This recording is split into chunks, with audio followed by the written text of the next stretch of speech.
সত্যজিৎ রায় একজন চলচ্চিত্র নির্মাতা ও বিংশ শতাব্দীর অন্যতম শ্রেষ্ঠ চলচ্চিত্র পরিচালক।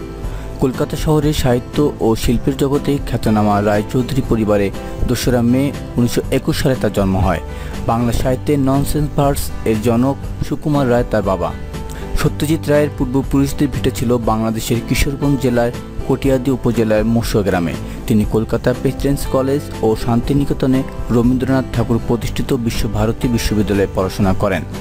সত্যজিৎ রায়ের কর্মজীবন একজন বাণিজ্যিক চিত্রকর হিসেবে শুরু হলেও প্রথমে কলকাতায় ফরাসি চলচ্চিত্র নির্মাতা জয় রওয়ানের সাথে সাক্ষাৎ ও পরে লন্ডন সফররত অবস্থায় ইতালীয় নব্যবাস্তববাদী ছবি লেদ্রি দি বিচিত্রের দেখার পর তিনি চলচ্চিত্র নির্মাণে উদ্বুদ্ধ হন।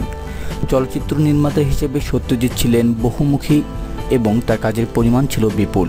তিনি ৩৭টি পূর্ণদৈর্ঘ্য কাহিনীচিত্র, প্রামাণ্যচিত্র ও স্বল্পদৈর্ঘ্য চলচ্চিত্র নির্মাণ করেন। তার নির্মিত প্রথম চলচ্চিত্র পথের পাঁচালী ১১টি আন্তর্জাতিক পুরস্কার লাভ করে, যাদের মধ্যে অন্যতম ছিল কান চলচ্চিত্র উৎসবে পাওয়া শ্রেষ্ঠ মানব দলিল পুরস্কারটি। পথের পাঁচালী, অপরাজিত ও অপুর সংসার এই তিনটি চলচ্চিত্রকে একত্রে অপুত্রয়ী বলা হয় এবং এই চলচ্চিত্রত্রয়ী জীবনের শ্রেষ্ঠ কাজ বা ম্যাগনাস ওপাস হিসেবে বহুল্য স্বীকৃত। চলচ্চিত্র নির্মাণের বাইরে তিনি ছিলেন একাধারে কল্পকাহিনীর লেখক, প্রকাশক, চিত্রকর, গ্রাফিক্স নকশাবিদ ও চলচ্চিত্র সমালোচক। বর্ণময় কর্মজীবনে তিনি বহু পুরস্কার পেয়েছেন, তবে এগুলোর মধ্যে সবথেকে বিখ্যাত হল ১৯৯১ সালে পাওয়া একাডেমি পুরস্কার অস্কার, যা তিনি সমগ্র কর্মজীবনের স্বীকৃতি হিসেবে অর্জন করেন। ১৯৯২ সালের ২৩ এপ্রিল সত্যজিৎ রায় মৃত্যুবরণ করেন। সত্যজিৎ রায় বাংলা সাহিত্যের সবথেকে জনপ্রিয় দুটি চরিত্র সৃষ্টি করেন। একটি হলো গোয়েন্দা ফেলুদা, অন্যটি বিজ্ঞানী প্রফেসর শঙ্কু। এছাড়া তিনি প্রচুর ছোট গল্প লিখেছেন, যেগুলো ১২টি সংকলন হিসেবে প্রকাশ পেত এবং সংকলনগুলোর শিরোনামে ১২ শব্দটি বিভিন্নভাবে ব্যবহৃত হতো, যেমন একের পিঠে দুই, ১ ডজন গল্প ইত্যাদি। কৌতুক, ধাঁধা ও শব্দের প্রতি তার আগ্রহ এই গল্পগুলোতে প্রকাশ পায়। অনেক সময় ফেলুদাকে ধাঁধার সমাধান বের করে কোনো কেসের রহস্য উন্মোচন করতে হতো। প্রফেসর শঙ্কুর বৈজ্ঞানিক কল্পকাহিনীগুলো ডায়েরি আকারে লেখা, যে ডায়েরি বিজ্ঞানীটির রহস্যময় অন্তর্ধানের পর খুঁজে পাওয়া যায়। সত্যজিতের ছোট গল্পগুলোতে অনিশ্চিত, উৎকণ্ঠা, ভয় ও অন্যান্য বিষয়ের আগ্রহ ছাপ পড়ে, যে ব্যাপারগুলো তিনি চলচ্চিত্রে এড়িয়ে চলতেন। সত্যজিতের অধিকাংশ রচনাই ইংরেজিতে অনুদিত হয়েছে এবং বর্তমানে তার বইগুলো দ্বিতীয় প্রজন্মের পাঠক সমাজ গড়ে উঠেছে।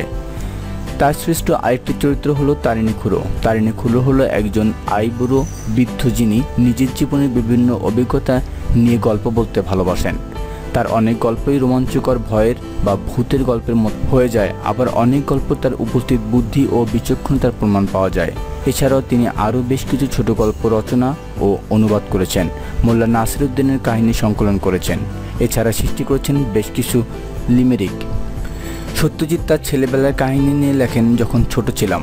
চলচ্চিত্রের ওপর তার লেখা প্রবন্ধ সংকলনগুলো হলো আওয়ার ফ্লেমস, দেয়ার ফ্লেমস, বিষয় চলচ্চিত্র এবং একই বলে শুটিং। ৯০ দশকের মাঝামাঝি সত্যজিতের চলচ্চিত্র বিষয়ক নিবন্ধন একটি সংকলন প্রকাশ পায়। এই বইটির নামও আওয়ার ফ্লেমস, দেয়ার ফ্লেমস। বইটির প্রথম অংশে সত্যজিৎ ভারতীয় চলচ্চিত্র নিয়ে আলোচনা করেন এবং দ্বিতীয় অংশে হলিউড কিছু পছন্দের চিত্র নির্মাতা যেমন চার্লি চ্যাপলিন, আকিরা কুরোসাওয়া ও ইতালীয় নব্যবাস্তববাদের উপর আলোচনা করেন। বিষয় চলচ্চিত্র বইটিতে চলচ্চিত্রের নানা বিষয়ে সত্যজিতের ব্যক্তিগত দর্শন আলোচিত হয়েছে। এছাড়াও সত্যজিৎ তোয়ার বাঁধা ঘোড়ার ডিম নামে একটি ছড়ার বই লেখেন। চলচ্চিত্র জগতে পদার্পণের অনেক পরও কলকাতার কিছু মহলে তিনি একজন প্রভাবশালী গ্রাফিক্স ডিজাইনার হিসেবে পরিচিত ছিলেন।